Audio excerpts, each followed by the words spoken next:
জন্য নারীর ইজ্জতের রক্ষার জন্য আমাদের রাস্তায় দাঁড়া হয়েছে। না, এই লজ্জা আমারও না। আমি বলছি কি লজ্জা, বাংলাদেশের সকল জনগণের লজ্জা, পুরুষ জাতির লজ্জা।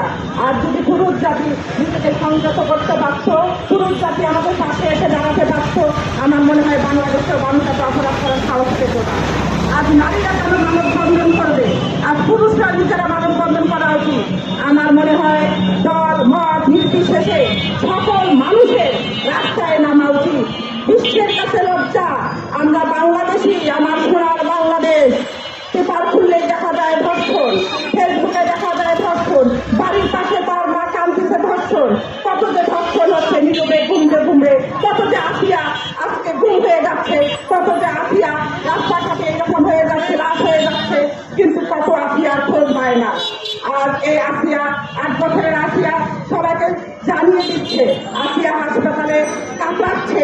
আমার মনে হয় আইন বিভাগের কাছে আমি একটা দাবি করব, একজন মহিলা হিসাবে আপনারাও আমার পাশে এসে বলেন, নারী পুরুষ সকলের আমাদের একটাই দাবি, শুধু ধর্ষকের আইন আদালত নেবে না, ধর্ষকের আইন জনতার হাতে তুলে দেন।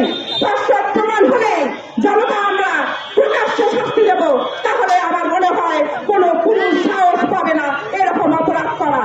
আমি আর নারী জাতি হিসাবে আমি সবার কাছে বলবো, বাংলাদেশে ধর্ষক এত বেশি ভাইরাস হয়েছে যে এটার জন্য সবাইকে আসতে হবে, আইন বিভাগে শক্ত হতে হবে। আর যেন কোনো জানোয়ার, আমরা কুকুর নিবন্ধন করি, কুকুরের চেয়েও যে জানোয়ার আমাদের বাংলাদেশে ঘুরে বেড়াচ্ছে আশেপাশে, আমাদের ঘরে, আমাদের বিছনায়, বাবার কাছে নিরাপদ নাই, দুলাভাইয়ের কাছে নিরাপদ নাই, চাচার কাছে নিরাপদ নাই। কোথায় যাব আমি? আমি নারী, আমি সবাইকে বলবো এই নারীর রক্ষা করার দায়িত্ব সকল মানব জাতি। তাই আমি সবার কাছে আবেদন করবো, এবং কি লজ্জা, আমাদের সকলের লজ্জা, পুরুষ জাতির লজ্জা, মহিলা জাতির লজ্জা।